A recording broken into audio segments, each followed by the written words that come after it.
Hello, my name is Chris Yossi. I'm the president of the Scott County, Iowa Genealogy Society. This November, we usually have our annual dinner meeting where we elect new officers and celebrate what we've done during the year. But this year is different. All the board members have agreed to stay on the board for 2021. But we do need a vice president. So if you have some time to volunteer, we would like to invite you.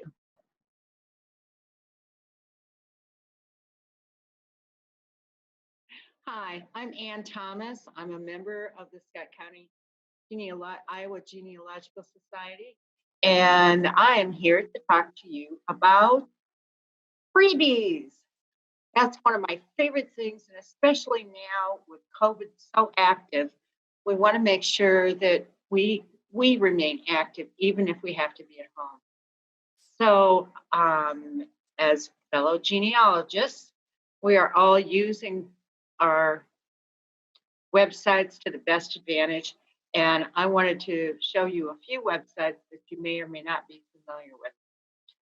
This is not really a website. This is an email account, although it is both.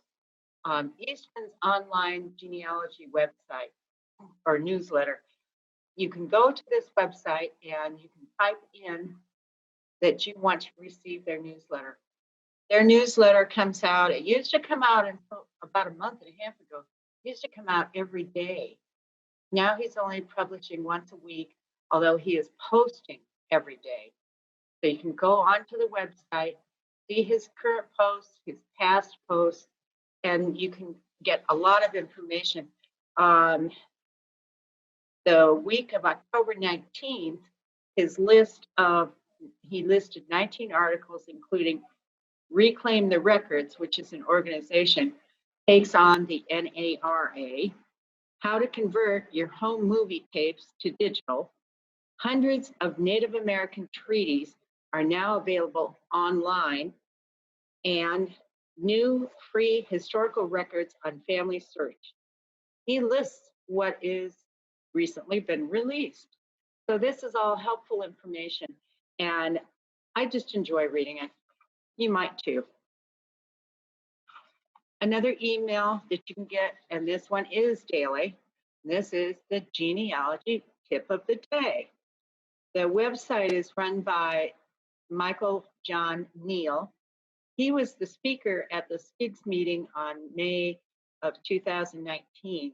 And you can visit his website to see the current tip of the day and the prior tips of the day.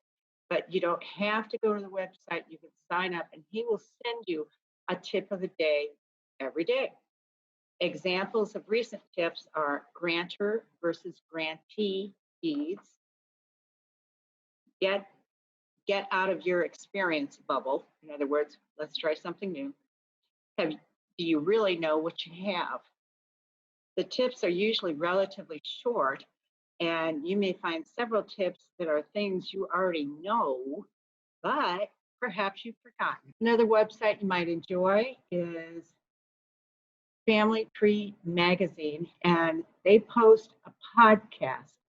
If you go on their website and click, and you'll find the podcast. The podcasts are sponsored or narrated by Lisa Louise Cook, and she was the speaker at the April 2017 Quad City Genealogical Society Conference. The podcast episodes are audio.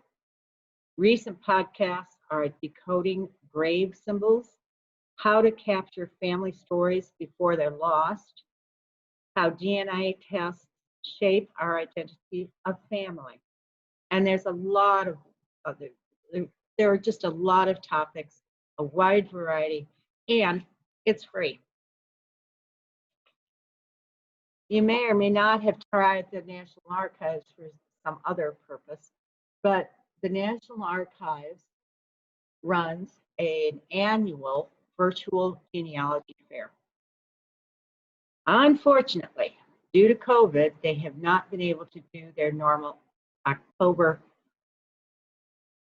online fair, but they have postponed it and they are planning on doing it in March. But they have their prior fairs online available for free. The 2019 fair included Exploring History Hub for genealogists and researchers, the Homestead Act, Land Records of Your Ancestors. The 2018 fair included the Civil War Widows Pension Files, or How to Search for Photographs that document the Civilian Conservation Corps, the CCC, camps and activities. And the 2000 fair included 19th century ancestors in tax assessment rolls and accessing burned records at the National Archives in St. Louis.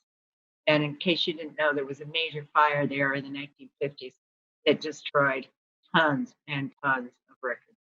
But they try and help you figure out what was destroyed and how you can get a hold of what was lost. Another great resource is the Davenport Public Library. And they have now through the end of December, they are offering Ancestry.com at home for free. I do subscribe to Ancestry.com. I enjoy it, but I am cheap and I only signed up for the American version. So I do not have access to the international version. Ancestry.com at the library does have the international. Now, I would encourage you to come down to the Davenport Public Library whenever you can and make use of their Ancestry.com. But again, because of COVID, now we don't have to come down here. We can stay at home and have access to this. You do not have to be a current Ancestry.com user in order to access this. Like I say, this is now through the end of 2020. If you don't know how to get onto this, go to www.davenportlibrary.com. Go onto their website, scroll all the way down to the bottom. You will see the YouTube symbol. Click on that. You will see a variety of programs that are available. Swipe through until you come to the one that says Ancestry at Home. It's only a very short program. It's 1 minute and 22 seconds, but it will tell you how to log into Ancestry.com while you're at home. There are tons and tons and tons of websites that are free, that offer education, that offer sharing. Don't be afraid to just snoop. We've got the time because we're stuck at home. Except today, I got to come to the library. Okay. Also, just on a personal note, and this has nothing to do with freebies. Do you enjoy finding your roots on PBS? I do. I watch it all the time. And if so, they frequently state, well, I went to this archive, I went to this library, I went here, I went there, and we found this document. Keep that in mind the next time you're planning a getaway. After COVID, when it's all safe, everything is open, consider going on a genealogy trip. My husband and I have done this several times. I still remember taking the trip to Indiana. When we were there, we visited the courthouse in Park County, Indiana. I found a lot of records, and that was all great and well. I could have saved the trip because now they're available online. But what I would not have known if I had not gone was what the terrain was like, how the city was laid out, what the buildings looked like. You know, around here, there's a lot of red brick buildings. Not as much over there, more stone. The terrain I thought was going to be flat. It wasn't. It was hilly. I was amazed. My family that was in Park County, Indiana, they were there very early. They say that my great-great-great-grandmother was the first white woman in the area. I don't know if that's true or not, But I looked at this terrain and I thought, my gosh, how did they ever land there? How did they ever even get into the land to set up a homestead? It was amazing. I still remember it. It's been at least 10 years. I don't remember how long it's been. But I really think that after COVID is over and we're all safe and we can get out and about, consider taking a genealogy trip. Even if you don't find anything, you might find more than you believe. So thank you for joining us. See you next time.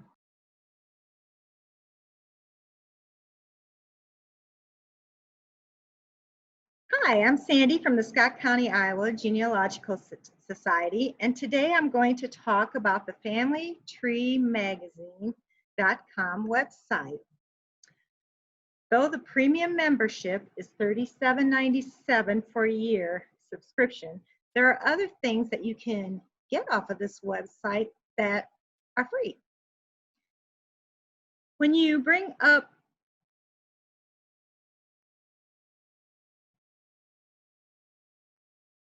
and especially if you are new to genealogy, this is a good site to have to just get a few things. I've been doing this for a while, genealogy that is, and I found helpful things on the site. When you open the site, you will be asked to give your email address and password protected.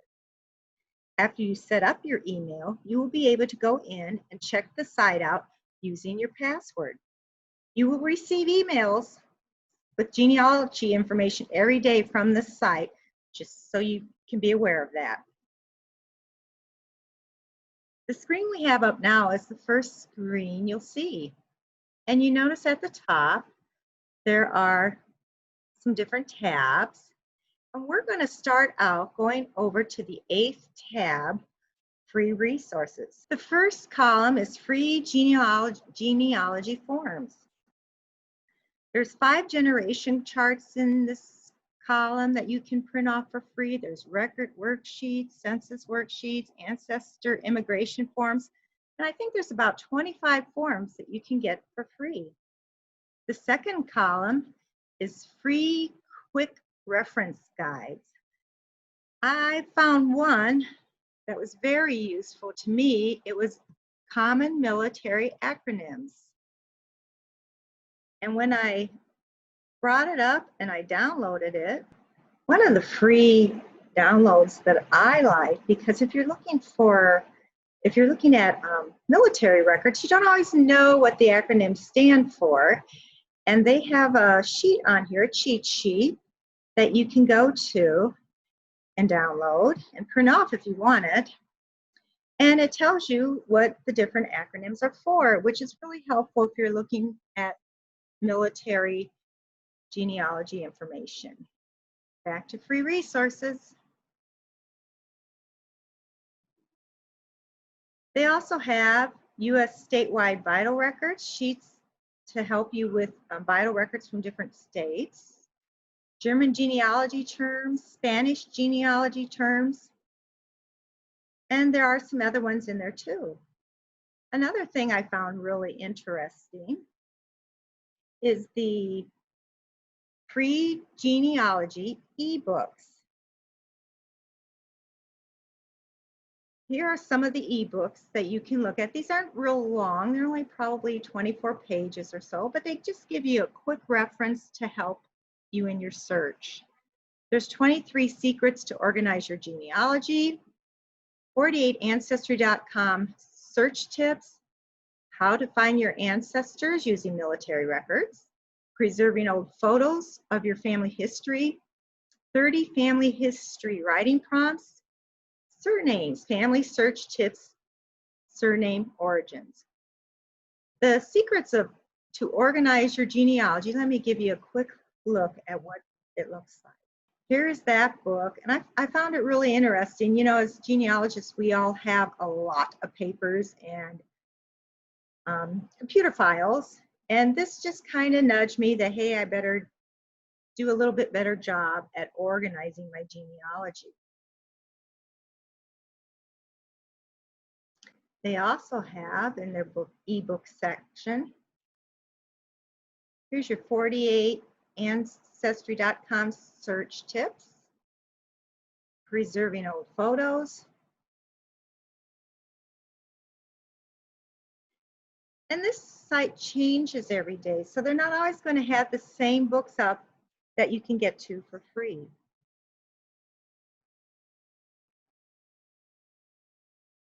Then the fourth column is the Family Tree Podcast. This podcast is hosted by Lisa Louise Cook, and it's different than the one that you might get on her the radio. This is the one run through Family Tree that she puts on, and this is free. You can go in and listen to all the different episodes, and they last about 20 minutes to half hour, and it's just a really good source when you just want to do a quick genealogy helpful thing and look it up and learn something new. After you've spent time looking at these things, I want you to go and explore some of the other tabs at the top. Explore by topic, explore by place, explore websites, your DNA, heritage, project and ideas, things to help kids, and more. When you go into this, not everything will be free. So just look, if you don't want to pay the membership, just look for free things. Okay, here's some of the explore by topics. And so let's go into, I'm on a military kind of day, so let's go to military. And here are some things that you can explore in military. Now, if it says read more, that means this is free. If it says premium, that means you will not get it unless you pay the annual subscription fee. But there's usually a few articles under each topic. So I suggest that you just look through this website and see if you can find things that'll help you in your search. Finding Pearl Harbor records. How DNA will help identify Korean War remains. Let's go to explore by place. Let's go to the United States. And when you do the United States, the map of the United States comes on up, and you can click. This website's kind of touchy. You can click on, oh, let's go to Nebraska. And it'll just give you facts about the state. And then down farther, scroll down. And under Nebraska, there's not a whole lot of things that are free, but it just tells you a little bit about the state for your history. Websites. 101 best genealogy websites. 75 best state websites. Let's try that one. Here comes some sites that you might want to go out and look at. Maybe you'll find something on them that will help you in your search.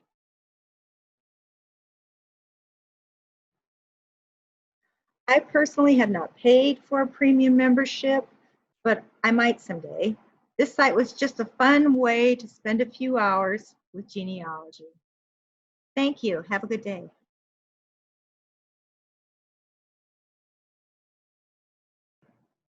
Well, I have two things that I wanted to talk about today. I've got a resource that I like for genealogy, and I also have a little project that I've been working on, just recently finished up. First of all, city directories, I think, are a wonderful resource, especially if your family lived in a city, obviously.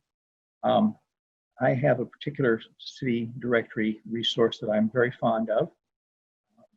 City directories will list the heads of households, list the occupation of that person, their home address, and sometimes you get a business address as well.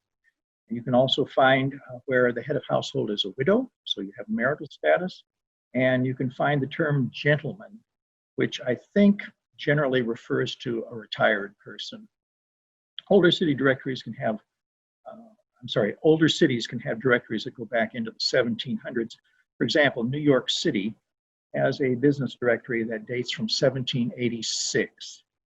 You can find these directories online in places like Ancestry.com. There are public library websites, some of which have the digitized versions of their city directories available. You can try other websites. Try Googling and say city directory and then name the city and see what turns up. I have a particular favorite city directory site. It's called historicpittsburgh.org, and it has a number of wonderful things on it. Of course, it has the city directories. I have this page printed out from one of the city directories, and it shows a 3 times great grandmother there as a widow, and her address and her husband's name. This particular website also has all the city directories that they have available from 1815 through 1910. These are all digitized and searchable online. It also has a collection of maps published by G.M. Hopkins of the Pittsburgh area, and these run from 1822 to 1940. This may not show up quite as well.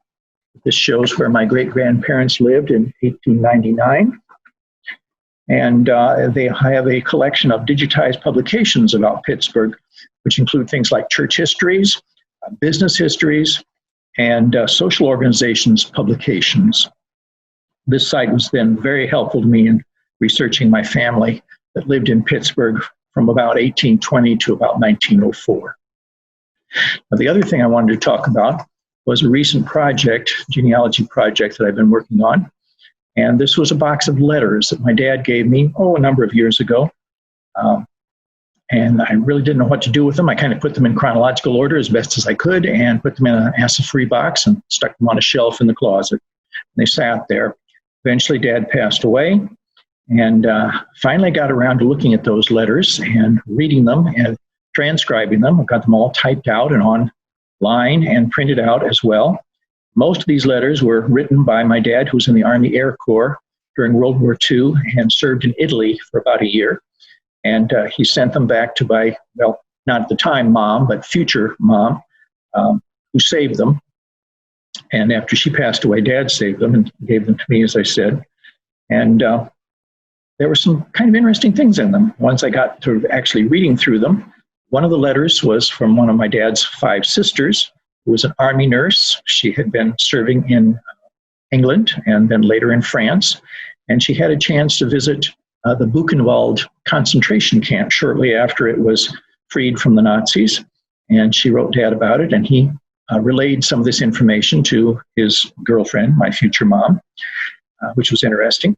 One of Dad's 4 brothers was in the Army, and he was involved in the Battle of the Bulge and was wounded during that battle. He survived, but he then, of course, received a Purple Heart medal. So that was a bit of interesting information. But the most interesting thing to me of those whole collection of letters was that Dad proposed to Mom, proposed marriage to her in a letter from Italy.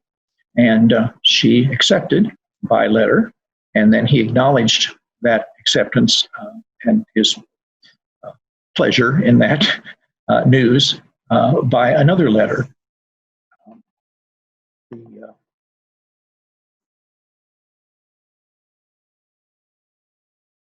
One of the letters is shown here, envelope, and the letter right there, copy of it. Those are on archival paper.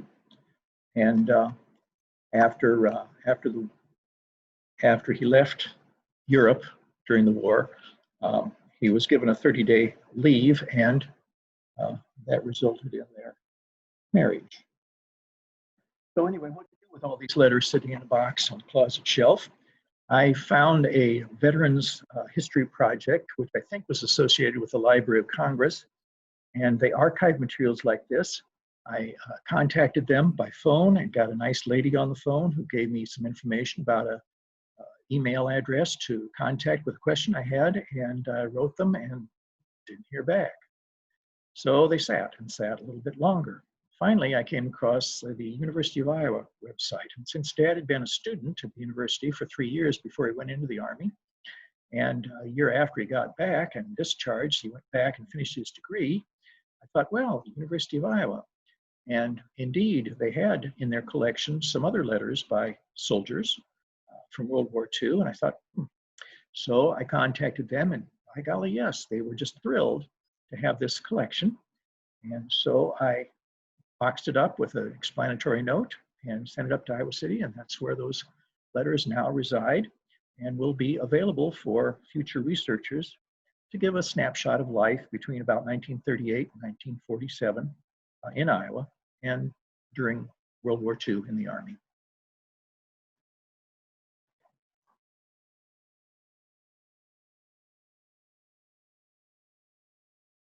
On Thanksgiving, many of us won't be enjoying the day with extended relatives, but I had an idea that you could send out a questionnaire ahead of time or interview some of your relatives and take those stories about people or how they celebrated and put them into a little booklet. You could add some pictures and turn it into an instant Christmas present. I hope you enjoyed our virtual meeting this year. We don't know when we'll be back in person in Davenport Library, but we will try and offer some programs during the year. An idea that I came across just this last weekend was watching a video put on by Ancestry, and they just released a database of marriages found in newspapers.com. You know, it's hard to find marriages sometimes because they're recorded by the county. And this way, you'll be able to find announcements, engagements, the actual marriage announcement. It'll just be an index, so you would have to have a subscription to newspapers.com or come down to the library and see if you have the availability to get on that program.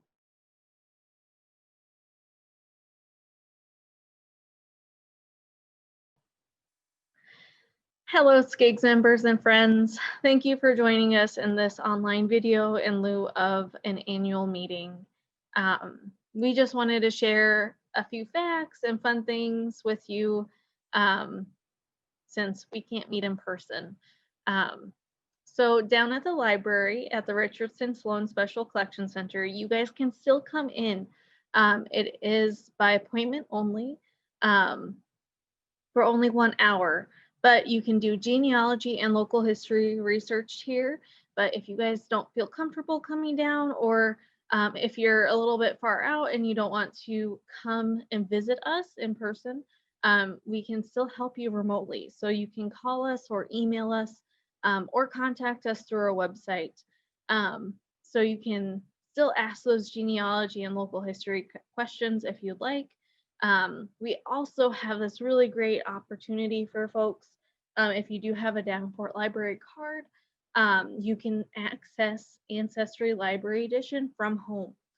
There are instructions on our YouTube channel, which I'll post below this video. So you can still access that until the end of December. And then it will be revisited by ProQuest, who hosts Ancestry for us. So we might even get it in January, but we don't know that yet. All we know is that we'll have it until December 31st. But one thing that you guys can do, I know that Chris might have mentioned reaching out to family during this time and getting that information that we need to do genealogy research. Really asking about those stories that we've always wanted to, recording them, Maybe even spending some time digitizing some photos and sharing them with other family members who you can't see right now. So those types of things we can still do and be socially distant. But if you'd like help digitizing, we have our lovely Kick scanner right here.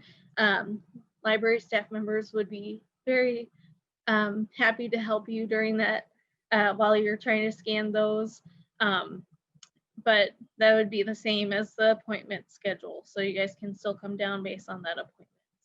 And if you have any questions about anything, just contact us and we'll help you. I hope you have a good November and happy Thanksgiving and happy holidays.